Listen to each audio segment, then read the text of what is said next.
커다란 사과 하나를 도마 위에 올렸습니다. 칼끝이 껍질을 스치자마자 달콤한 향이 퍼져나옵니다.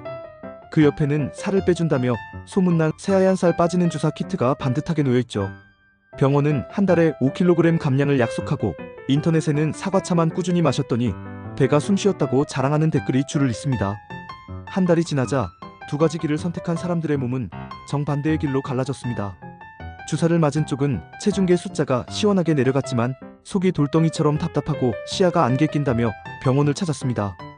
반면 사과차를 택한 쪽은 허리띠 2칸을 줄이며 화장실 갈 때마다 날아갈 듯 시원하다고 웃었죠. 같은 목표였는데 왜 결과가 이렇게 극단적으로 달라졌을까요? 사과 껍질 속의 섬유 한 가닥과 주사 속 인공 호르몬 한 방울이 우리도 모르게 몸에 찍어둔 숨은 지표였던 거죠. 지금부터 차근차근 펼쳐보겠습니다. 사과차 한 잔 대 주사 한 방 몸속에서 벌어지는 진짜 대가를 지금부터 따라가 보겠습니다.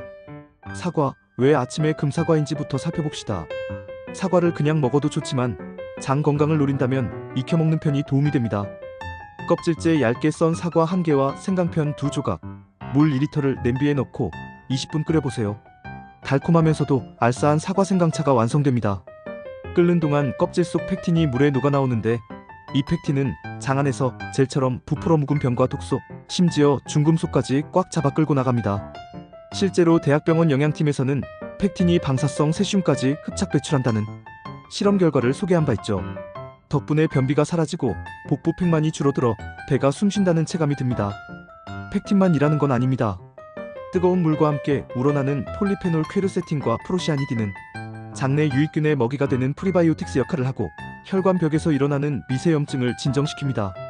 생강에 함유된 진저롤은 혈액순환을 돕고 속을 따뜻하게 해주니 겨울철 손발이 찬분이라면 금상첨화입니다. 꿀 한 스푼을 더하면 부드러운 단맛덕에 간식 욕구도 잡아주죠. 완성된 차는 유리병에 담아 냉장 보관했다가 아침엔 따뜻하게, 오후엔 시원하게 하루 2컵만 꾸준히 마셔도 장이 한결 편안해집니다. 사과를 구워 먹으면 효과가 더 풍성해집니다. 씨를 도려낸 사과에 엑스트라 버진 올리브유 2큰술을 골고루 바르고 호두와 아몬드를 흩뿌린 뒤 180도 오븐에서 15분. 열을 받은 펙틴은 체내 흡수율이 껑충 뛰고 올리브유는 가열 과정에서 항산화 조각이 늘어나며 견과류의 식물성 스테롤은 장에서 콜레스테롤 재흡수를 막아줍니다. 구워진 사과는 캐러멜 향이 나지만 혈당 지수는 낮아 달콤한 디저트 욕구도 자연스럽게 잠잠해져요. 여기에 사과차와 사과구이는 언제 먹어야 효과적일까? 라는 질문이 뒤따르죠. 채널 초반에 강조했듯 아침 공복이 베스트입니다. 밤사이 장은 휴식 모드였다가 따뜻한 액체와 펙틴으로 부드럽게 기지개를 켜며 연동 운동이 활발해지거든요. 반대로 주사만 믿고 한 끼를 건너뛰면 장 운동이 더 느려져 변비 확률이 올라간다는 보고가 있습니다. 살 빠지는 주사, 빠를수록 커지는 그림자. 주사 이야기를 해보겠습니다. 주사 한 방이 위에 밸브를 살짝 닫아 음식을 천천히 보내고 혈당을 눌러 식욕을 꺼버립니다. 2주 만에 체중계 숫자가 눈에 띄게 줄어들면 희열이 몰려오죠. 하지만 몸은 그만큼 촘촘한 계산서를 내밀어 균형을 맞추려 합니다. 첫 번째 대가는 소화장애입니다. 음식이 위에 오래 머무르다 보니 포만감이 돌덩이가 되고 속 쓰림이 구토로 이어지기 쉽습니다. 국내 대학병원 내시경실에선 주사 사용자가 검사 도중 음식물이 역류해 폐로 흡입되는 사례까지 보고했습니다. 두 번째는 시야 손상입니다. 혈당이 급히 흔들리면 눈 시신경을 지나는 혈류가 뚝 떨어져 안개 낀 듯 흐림 증상이 나타날 수 있습니다. 24시간 안에 치료하지 않으면 시력 회복이 거의 불가능합니다. 세 번째는 갑상선 경고입니다.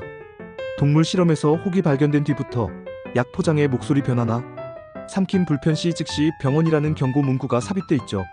가족력이 있거나 목 앞에 결절이 만져지는 분이라면 각별히 조심해야 합니다. 네 번째는 근육뼈 손실입니다. 줄어든 무게의 최대 40%가 근육과 수분이라는 보고도 있을 정도입니다. 기초대사량이 내려가면 약을 끊는 순간 지방이 훨씬 빠르고 많이 달라붙어 요요 폭탄이 터질 위험이 큽니다. 혹시 스스로가 위험에 가까운지 빠르게 셀프 체크해 보겠습니다. 공복 혈당이 높거나 당뇨 진단을 받은 적이 있다. 가족 중 갑상선에 혹이나 암이 있다. 갑작스러운 시야 흐림을 경험했다. 최근 반년 사이 소나기 힘이 눈에 띄게 약해졌다. 이 네 항목 중 2가지 이상 증상이 있다면 주사보다는 먼저 위, 눈, 갑상선 검진이 필요합니다. 이미 주사를 맞고 있다면 용량은 반드시 초저용량에서 시작해 넉 달 가까이 천천히 올리고 체중 1kg당 단백질 1.2g 이상, 이틀에 한 번 스쿼트나 푸시업 같은 근력 운동으로 근육을 붙들어매야 합니다. 시야가 흐려지거나 속이 오래 울렁거리면 지체하지 말고 병원으로 향해야 하고, 최소 석 달은 식사 운동 기록을 써가며 요요를 감시하는 편이 안전합니다. 가장 강력한 방법 중 하나가 고강도 인터벌 훈련입니다.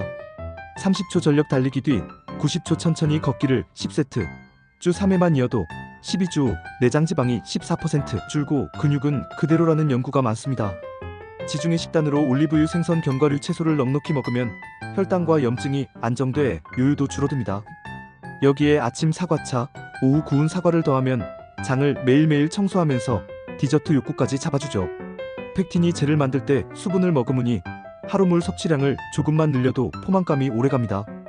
속도보다 지속을 택하십시오. 결국 다이어트는 얼마나 빨리가 아니라 얼마나 오래 건강을 지킬 거냐에 달렸습니다. 반짝이는 체중계 숫자만 바라볼지 장, 눈 근육까지 속살 균형을 함께 챙길지는 여러분의 선택입니다. 오늘 이야기가 내일 아침 따끈한 사과차를 끓이게 만들든 주사 예약을 잠시 미루게 하든 몸이 보내는 작은 신호에 귀를 기울이는 계기가 되길 바랍니다. 따뜻한 사과차 한 잔으로 속을 다독이며 균형 잡힌 하루를 시작하는 그 순간까지 우리 함께 건강하자. 큐.